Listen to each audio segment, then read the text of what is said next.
nini aeleweke. Another thing, when it comes to these school issues, level of, is it decision making? Where does the buck stop?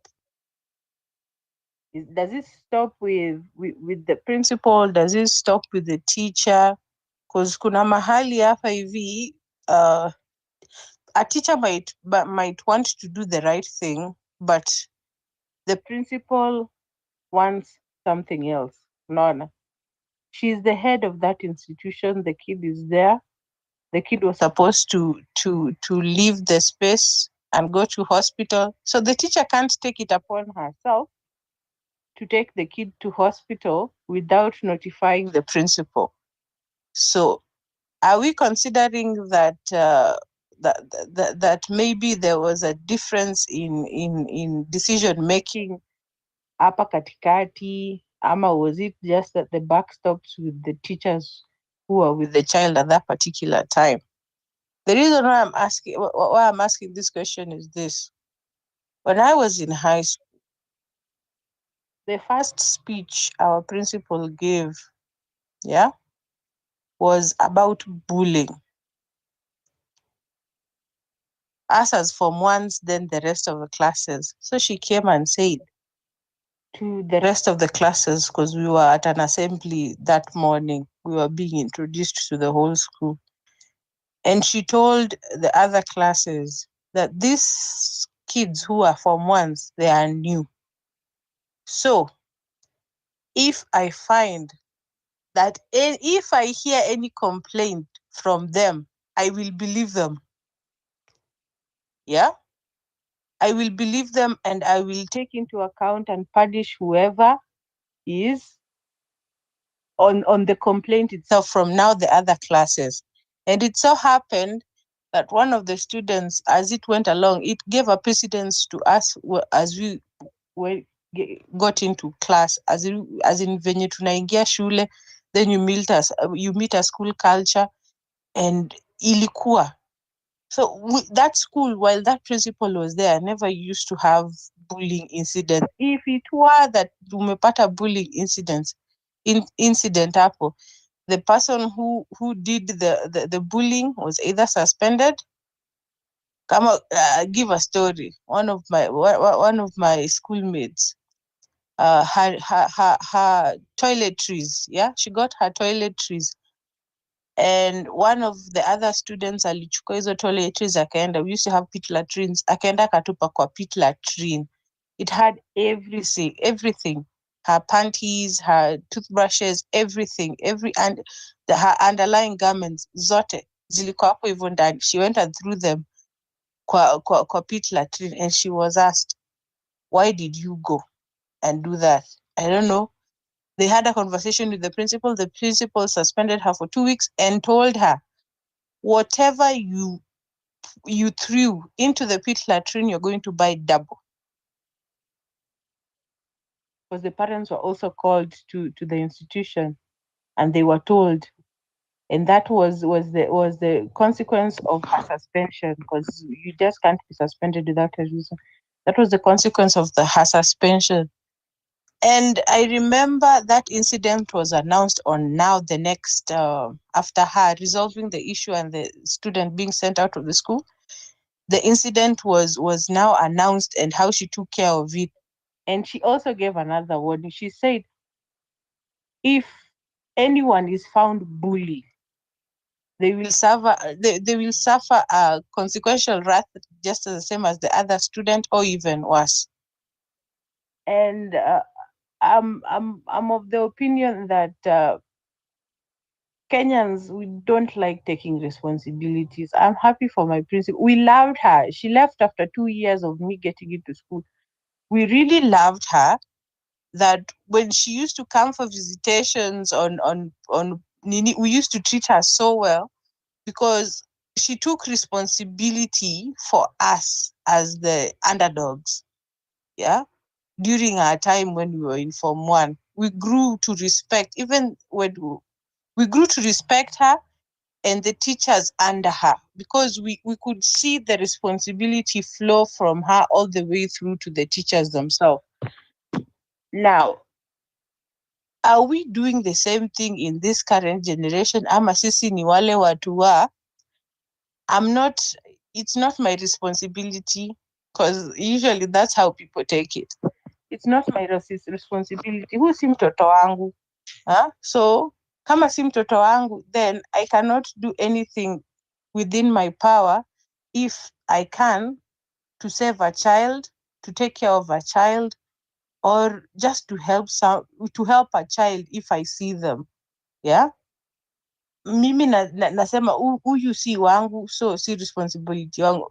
For me, I'm of the opinion that I can help a child. Wacha hiyo blowback ikuje later, lakini the well-being of that child be taken care of at that particular time. If the kid is in trouble, I'd rather take care of the kid first. Let that blowback come later. Let the blame game come later, but at least the well-being of this kid is taken care of, and he or she is well after whatever has happened, and doing it right. If I don't know, I go to the people who know and try and get that help towards the people very fast. Because we have a certain culture in Kenya currently now whereby we don't pay attention, or we don't care about the people who are within our societies. We say, okay, fine, this is who you simjui, so I don't know about him. And we live in our own small bubbles that we don't really pay attention. That's my take. This is Home Run with Pipi. Ladies and gentlemen, it's a quarter to the top of the hour. You're listening to Home Run in Pipi. Comes to you each and every weekday from 4 p.m. all the way to 9 p.m. You are listening to Home Run with Pipi. Weekdays from 4 p.m. to 9 p.m. The story is there. The story is there on the story that I'm talking about, or we are talking about, is also shared on our Jumbotron. You can check it out, where this kid died, and this kid was convulsing, and the teacher thought it right to give the kid rice and watermelon, some crazy combination. But anyway, that is my thought, that we need to do more. And also kuna kitu moja tunaendelea kuongelea ni tabia za Wakenya, and we have that tendency of mtoto si wangu. Kama Nairobi ukitembea, by the way, ukiporwa ndio utarealize maisha si rahisi. Yes, anyway, leo sina nguvu. Kama mnavyojua, bachelor leo gasi yake iliamua kumwacha mchana, so I'm not energetic enough, so I'm gonna be giving you the mic for you guys to keep the conversation going. If you like what I'm doing, there is a tip line 0721948229 where you can drop in your support. Western Shilao, how are you doing? I'm okay, Pepita. How are you? I am well. Karibu. Good. Great to hear that. Greetings to everyone. Pepita, I think we've discussed about the brutality within the Kenyan schooling system before. Let me just ask you, do you know how far criminal culpability went regarding the kids who burned in a dormitory last year in Nyeri? Do you know how that case went? Was anybody ever held accountable for that act of criminality? Was anybody ever held accountable? Was the proprietor of that school ever held accountable?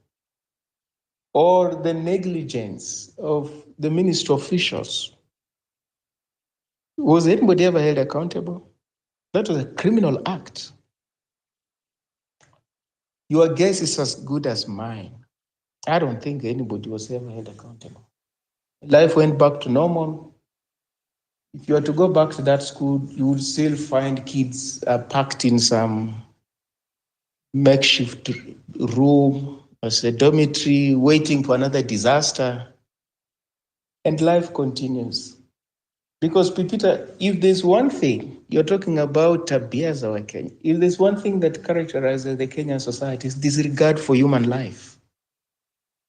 Disregard for human life.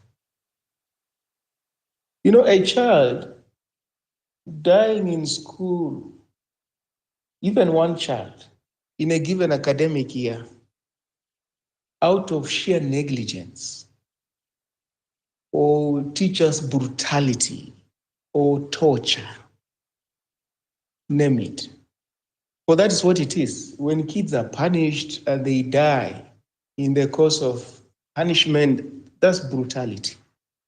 That's torture. Very degrading behavior. Even a single child dying under those atrocious circumstances is one child too many. It's one child too many. And those who are responsible must be held accountable. That's the only way to deter this wanton loss of lives, in Kenyan schools. I mean, it's become normal. You can't even keep pace. Today I was reading this very sorrowful story from Kisii. This time around, it's not a student, it's a teacher. He's hospitalized, went to school late, went to class straight away. While he was teaching, the headmaster pounced on him and dragged him from the classroom to his office and continued beating him until he had to seek medical care. Pipita, we can't allow the schooling system to operate like the prison system in Kenya, because even in other countries, the prison system is not that violent. It's corrective. Their intention is not to break the spirit of inmates, it's to correct them. How are we sitting so comfortably with a schooling system that is no different from the prison system? For that's what it is. That's what it is. Like, is education a matter of life and death in Kenya, such that we accept dead bodies and body bags, for the sake of some grades at the end of the day? Is it a matter of life and death? Has it come to that? That parents will go to any length, risk the lives of their children in search of the so-called better education. Really? That case you're talking about, Pipita, it's a criminal case. We must begin from there. It's a criminal case. Criminal case. Even when you're just listening, when you read about it, it's a criminal case. First and foremost, those teachers being mentioned, they are complicit in the death of that boy. Because if you read the boy, it was about noise making and the teacher. The thing I talked about here that I took great exception to myself when I was at that stage in school, where a teacher thinks that they can go to class and apply corporal punishment to all the pupils. This boy pleaded his innocence. He said, no, he wasn't making noise. And he told the teacher that actually he had a list of noisemakers. It's very bizarre. It's a very bizarre story. This teacher walks into the classroom and decides that he's going to beat up every other child. And the boy says, no, I wasn't making noise, but I do have the list of noisemakers. I can give it to you. The teacher didn't listen. And then this business where teachers can just order anybody. Look, it's not about the parents, providing the medical records of their children. It's common sense. And if that common sense cannot apply, then we'll go to jail. Because you cannot litigate and capture every other thing in the law or in policies or in regulations, how people should behave. That's why in a court of law, you hear that what a reasonable person is expected to do. There's some definition like that. When you are confronted by a certain situation, what would a reasonable person do or respond? It is something like that. So why would you just order somebody's child to go and run around a field? Do you know their medical history? You don't. The more reason why you shouldn't do that, do you? You do not. So you could actually be endangering the life of somebody's child. You should know it, because if you're a teacher, you must have heard of such a case before. And this is not the first one. You must have heard about it. Then, even if you have not been taught first aid, what logic would tell you to apply solid food or whatever kind of food, to a child who is convulsing? Like, what logic is that you're using? Like what exactly do you want to achieve? You can claim you don't know first aid, you're not a medical doctor, but a reasonable person, as I talked about, the legal, understanding. What are you achieving? What do you want to achieve? What are you up to? No, can you explain what are you up to? Because there must be some rationale in what you are doing. What do you want to achieve? You think this child can chew food in that state? You think so? In that state, you think so? If somebody is convulsing, you can see the state. If anybody has ever seen somebody who's convulsing, that kind of a state, that's a person, even if it's an adult, it's a person who can chew food. And when you are applying that food, what do you want to achieve? How is it? How is lack of food related to the situation the patient is in? Peter, these things will not stop. It's not about age. I don't know, people should go to boarding schools. No, it's about criminal liability. That's the bottom line. And it's not even the parents taking a lawyer, because in Kenya, we litigate everything and anything. But, Peter, in civilized societies, it is the state that has to protect life. So when the president takes the oath of office and swears to uphold the Constitution and to defend the country, secure the people within that territory, as a loaded commitment. It's loaded. It's not about guns. What it means is that the state will not allow a situation whereby citizens lose lives wantonly and senselessly. It's not about guns, people being shot. That negligence, whether it's in a hospital, whether it's in a school, whether it's all over the place, that life can only be lost where it can't be helped. That in this situation, nothing could have been done, really. When you look at it from whichever perspective, the person who has died, the people who have died, really nothing could have been done to save their lives. But it's not going to be business as usual. It's not going to be admitted that people can lose lives senselessly through other people's acts of commission and omission and negligence and sheer callousness. You're just callous. You don't care whether whatever you're doing to this person, whether they lose their lives, you don't care. For there's nothing that's going to happen to you. When the parents come to school, they're asking for what happened, you are lying. First, you start saying you didn't give that child any food. And then later you admit you actually did. You are lying. You are lying. You can imagine, you're even not remorseful. You're not even taking responsibility. You can, Peter, if you're the proprietor of the school, you can be sued in another jurisdiction until you close down the school. You will not run it, and you will end up in jail. What the parents can do, I'm taking it from a civilized society. They can sue for compensation. But it is the state to prosecute such a case.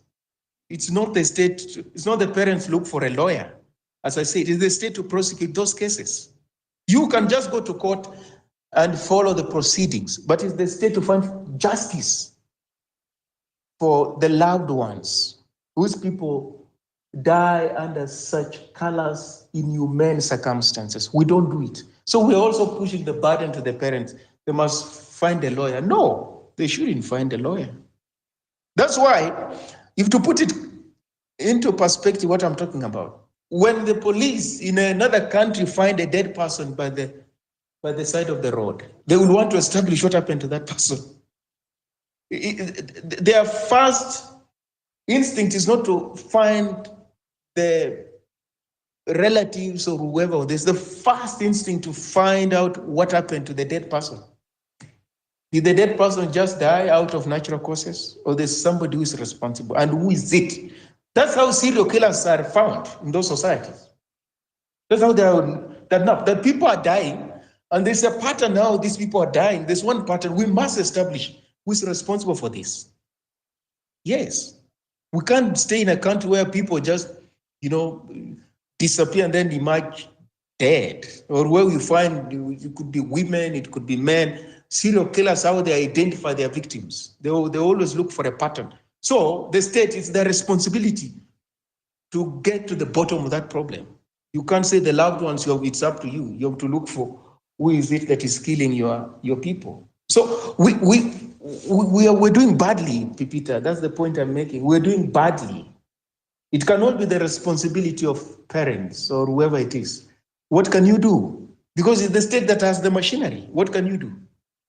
Do you have labs for forensics? You as an individual.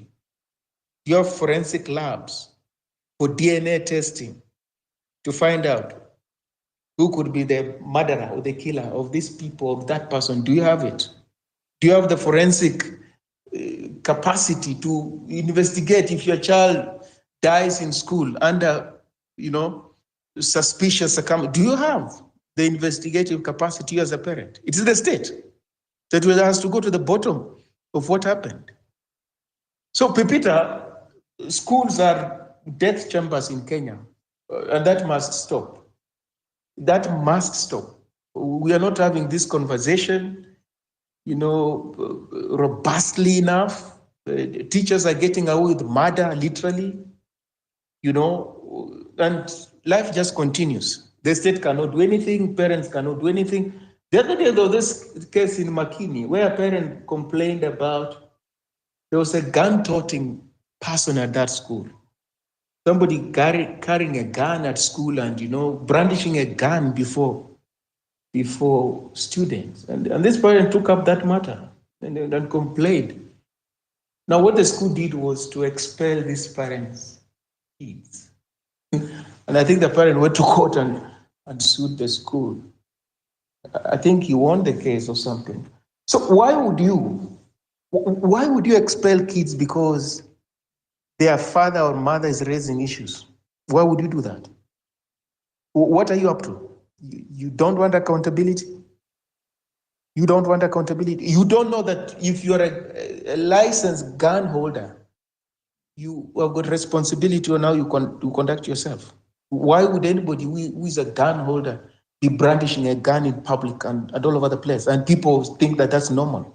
And when you take issue with that kind of behavior, the school thinks you know too much, and therefore they will punish you by expelling your kids from the school. Pipita, the bottom line is this. We're not going to fix our problems by looking for private solutions. We can't. You see, because if you run away from the public education system because it's dysfunctional, or the public health sector because it's dysfunctional, when you go to the private sector, you don't find people who care about the education of your child. You find business people, mercantilists. When they see your child, they don't see, someone to nurture into a citizen who is going to be, of help to themselves and to the society. They see money. They see money. Those private schools, they see money. When you bring your child there, they don't see a human being. They see money. They are into money. So they don't care. They don't care. And then they think that because they deal in money, in case of anything, they can always instruct their attorneys to protect them. So once your child, dies out of their negligence, they tell you to, you will talk to their lawyer. These are business people. They are not educators. They are not interested in the education of the country. That is the price we pay. It's the same thing in private hospital. There are cases where somebody dies. It could be a child or even an adult under, suspicious circumstances. Before you realize they have embalmed the body. And when you do that, you destroy evidence. They've just embalmed the body. So the evidence is destroyed.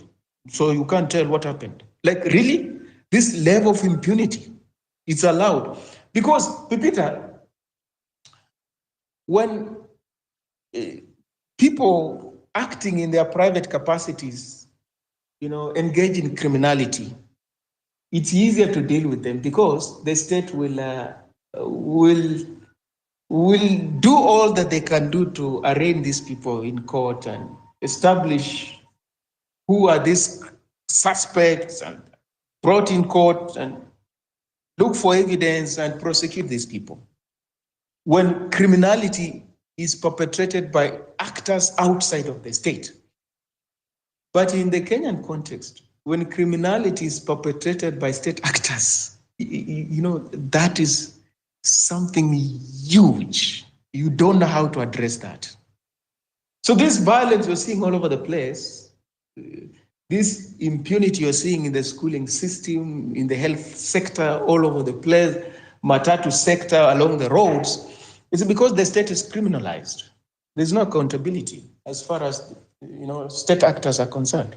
So there's impunity all over the place. There's lack of accountability all over the place. It's that how it cascades. It proceeds from the top. It's like a river. When the water is polluted and poisoned at source, and the rivers usually flow from hilly grounds, going downstream. You can't expect people downstream to draw clean water. It can't. Because it's polluted at source. It's as simple as that. Impunity comes from the source. High places. It can only cascade throughout the entire body politic. And that's the problem we have in Kenya. So we can talk, we can say, these kids go to boarding school at an early age. They can go to those places where they are even a 14-year-old who can still be murdered in school. This has happened. Can still be murdered. You've not heard of cases where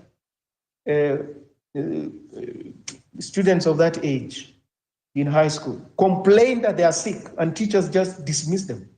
You've not heard of those cases. Somebody's child is saying they're sick.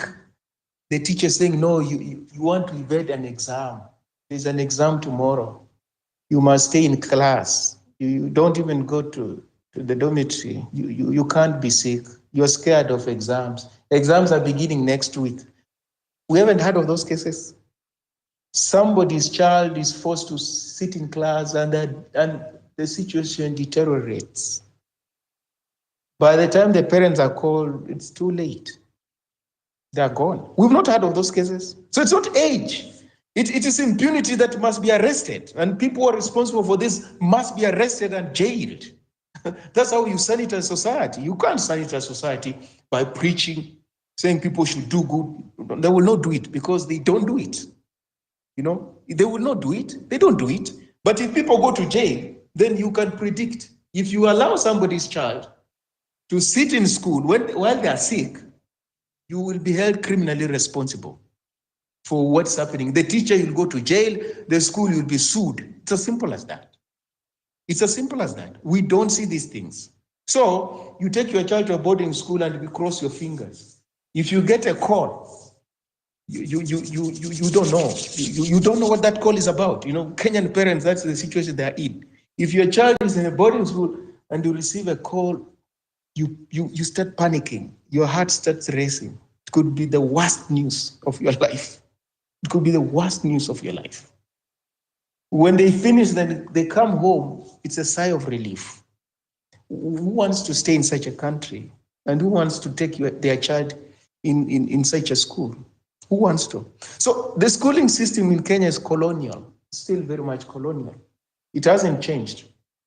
It has not changed. It's very brutal. It's very degrading. It's very humiliating.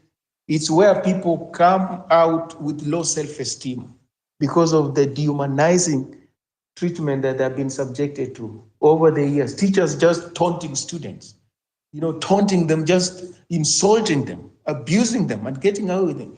These things happen within the Kenyan education system.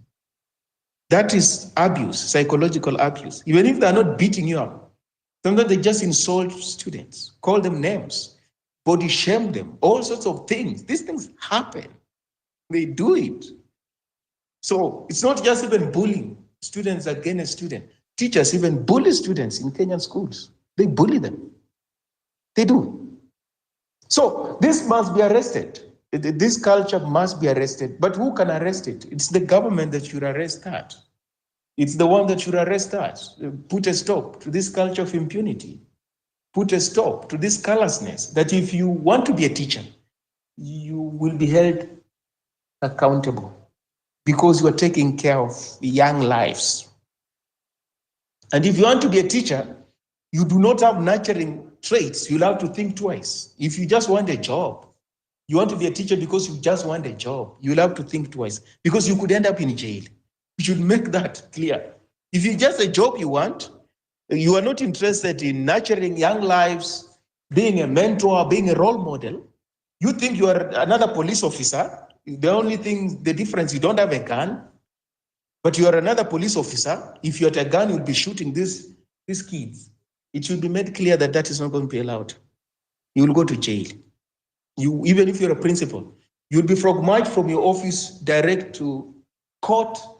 And if you can't defend yourself successfully, you'll go to jail. It's as simple as that.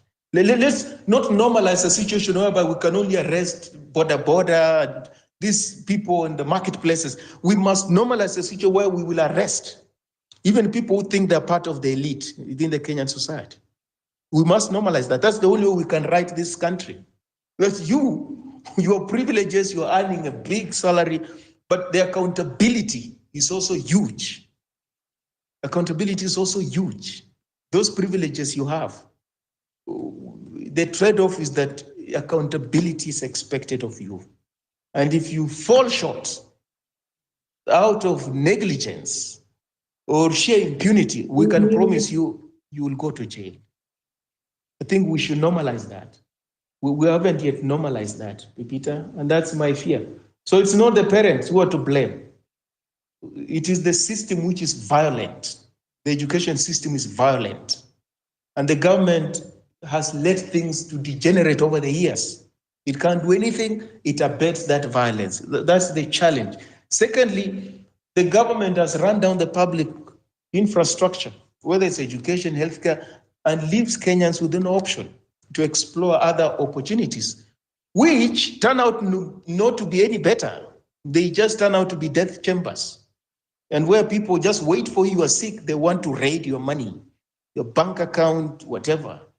You want education, they want to raid your bank account if you can afford. But they are not interested in the education of your child or your healthcare. So the state, it's important that this state that is dysfunctional works because there's no alternative to it. That this violence that the state metes out on Kenyans must stop. There's no alternative to it because it cascades all over the society into other institutions. That is the point I'm making, Pepita. That's the point. Pepita, as I learned, we talk about the discipline on the road. Pepita, it's not the license, Pepita, honestly. It's not. That you got a driver's license, that doesn't mean you can drive the car. I said it yesterday and I'm saying it now.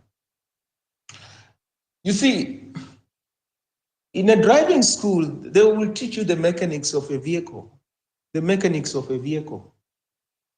they will teach you what to do, basic things, And there are many things even in our driving school in Kenya, we don't come to learn of it because our road infrastructure is not so complex. So if anybody can move a car from point A to point B, they're good to go. Now there's a bigger thing. Driving will test your sense of self-discipline. As I said yesterday, and I'm saying now, it will test your sense of self-discipline. That's more than anything else. As to whether you can be a danger to yourself when you're on the road or be a danger to other people on the road. You can kill yourself, you can kill other people. Again, out of negligence or impunity. If you think that when you're on the road, you can't stand a car ahead of you, you must overtake every other car. There's no driving school that's going to bring that culture to an end. There isn't. Or if you think that you are used to drinking and driving and you have never caused an accident, there's no driving school that will bring that culture to an end. Or if you think your car is a fast car, you can engage in drug driving, you know, Formula One. There's no driving school that will bring that culture to an end. There isn't. So driving on the road, more than anything else, it tests discipline. It tests patience. That's what it does. And you realize many people don't have patience. And that's why in some countries, road rage, people just shoot one another. Why did you block me? Why did you overtake me like that? They just shoot one another. Road rage, very dangerous. Because you can't be patient. Because you are rude on the road. You know, you are no other road users. You don't think the road is a shared space. You behave as you want. You can't be held. So somebody who is ill-disciplined in the other aspects of life, they will take that ill-discipline onto the road. And other road users will not take kindly to that. It's as simple as that. So this thing, driving license, this thing, it simply shows legally you can drive a car on the road and it ends there. It doesn't say you're competent. You're a competent driver.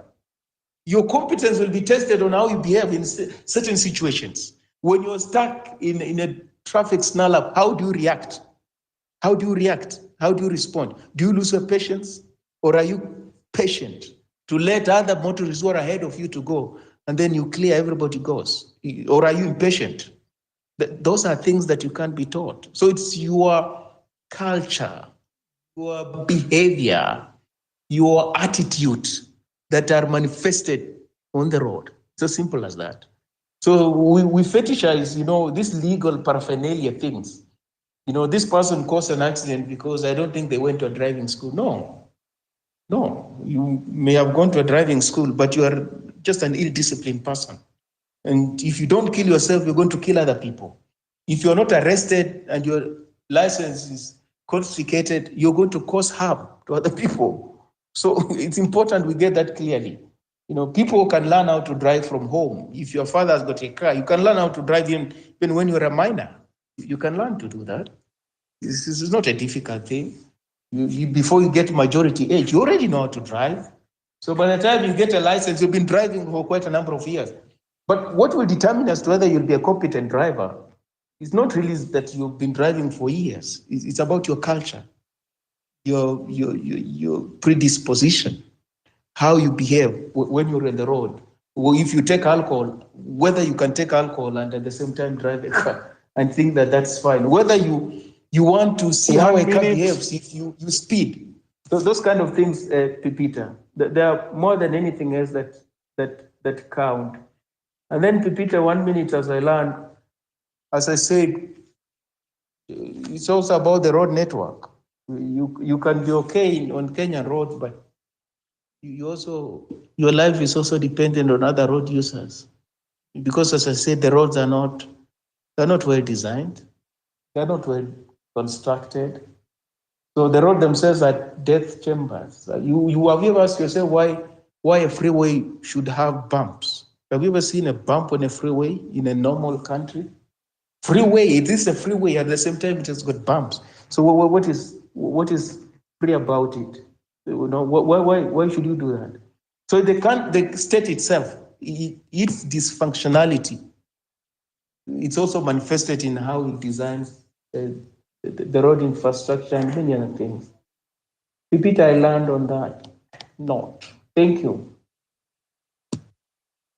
Ladies and gentlemen, join Home Run with PP every weekday from 4 p.m. to 9 p.m. only on X Spaces. Home Run with PP, the home of your most valuable social conversations. Thank you so much, Western Shilaho. Naona huyu ananichokoza huyu. Anaitwa Brian anasema kwani tuko lecture hall leo. Brian, hey, kwanza tangu land huku bwana utaki hata kutuongelesha. Is that so? Home Run with Pipi. Hebu shika microphone utusalimie wewe Brian kwanza kabla uweke siasa mingi kwa chai. Naona mkono wa Malia Davis uko juu. We are here talking about tabia za Wakenya. Of course, request the microphone and talk to us. We will be here all the way to 9 p.m. East African time. Don't forget to tip the show. 0721948229 is the number. Leo ndio ile siku kabisa hatufai kwenda 00 na venye tunaona ni tuko 00. So go into that tip jar line and support the show. Haya, Malia. Yeah, Pipita, just this recently, my colleague at work has lost his son in school as well. What happened? He broke his hand when in school, and then he came. Of course, the parents were called. They came, they picked him, they took him to hospital. So when he was being operated, a private hospital, he died of cardiac arrest. So I was like, how can someone die of cardiac arrest when they are being done for an operation which is supposed to be for a fracture or a broken bone? So there's a problem. There's a problem with our private institutions, schools, and as well as hospitals, because it's so shocking. As from 2 students, he just died like that. So there's a problem. There's a big problem in our institutions, particularly schools and also hospitals, private hospitals. You lose people all the time. And you know, the way it's become, Pipita, is that this country, as Weston Chilau has said, there's no value for life. Because even this story which we are talking about, this boy was told to go and run after they were told they are making noise in the class. So he was told to go for cross country. So while he was in the process of going for the cross country, for those who are not in boarding school or who don't know, is you're told to go and run like a marathon. So like me, when I was in high school, we used to go for those cross country every evening at 5. And then you're timed. And when you're timed, if you come past the time that you're supposed to be there, if they say 30 minutes, you're supposed to have reached, you're supposed to have been back. When you come back and you're late, even if it's by 1 minute, they send you back to go back and run the cross country. And mind you, the place is hilly. So it's up, down, up, down. It's very hilly, like the way Rwanda is. So you find, like me now from that experience, you cannot tell me anything about jogging. I don't jog. I don't, anything to do with running, I look at it as a punishment because of that experience. So this boy was going for those cross-country things is when now he started convulsing. Maybe he was out of breath or something. Then is when they now start feeding him with rice, which I don't understand what's the correlation between somebody having convulsions and being given rice and watermelons. I don't see. Is that maybe a doctor can tell us, are you supposed to resuscitate somebody with food? If somebody is convulsing, if you give them rice, they come back, come out, you know. So some of these things, and the other incident we also had of a boy who they had gone to a recreation center with the school. Then he went on a swing, on a merry-go-round, and it threw him. A young boy, I think he was 9 years old. So I was asking myself, kwani schools nowadays, how are they? Because if you're supposed to go to a recreation center, isn't it your parents who are supposed to take you to recreation center? Why is it that during school time, you're being taken to a recreation center and you're being charged? In fact, I think taking children now to private schools is even a problem because, I mean, on what grounds are you taking a child to a recreation center? I don't understand. So, and it's compulsory. You cannot say no to those kinds of things. And I see, like, when I look at my nephews, the things which they want to include in the school, like skiing. Now I'm like, is this now a school, or it's like you know, they're looking for each and every opportunity how they can milk money from parents. They come up with all kinds of things. So you see, like now that boy who was thrown by the merry-go-round, you can imagine, you know, when you go to a recreation center, when you have children, you cannot go a group of like 50 children and teachers are 5. That's why people are supposed to go to recreation center with their kids, so that you can be able to secure your kid. You look at the kid, whether he's safe, whether he's secured. Now when you have 50 students who are going on the merry-go-round and you are 5 teachers, how are you going to be sure this child has secured even their belt? So these schools, by the way, they're out of control. And then as Tanshila has said, this country, there is no respect for life at all. There is no respect for life. When this boy was pronounced dead, the teachers then went with a van and they were saying there is no vehicle to take the child to hospital. But once the child died, they came in a van, all the teachers, and the teacher was busy, the principal or one of the teachers was busy telling the mother